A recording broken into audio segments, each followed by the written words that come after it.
और बैसे डोलिया पछिमा भाई बाबा पछिमा भाई बाबा लगी गई चारी कहाँ रे लालना यार लगी गई चारी कहाँ रे लालना जब डोलिया पहुँच जाई पिपरा की तरफ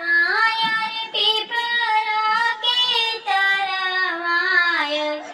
पिपरा के पति झरी जाए रे लालना यार पिपरा के पति झरी जाए रे लालना दुआरे से पापा हो रोई रोई पूछे रोई रोई पूछे कहाँ गई बेटी हमारे रे लालना मायर कहाँ गई बेटी हमारे रे लालना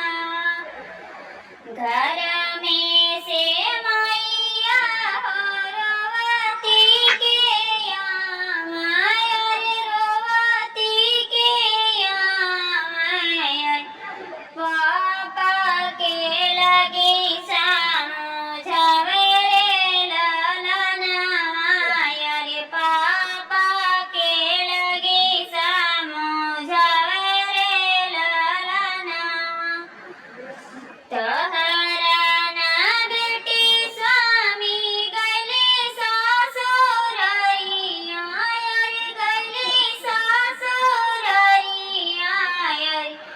चली गई लक्ष्मी हमारे रे लालना मायर चली गई लक्ष्मी हमारे रे लालना दुआ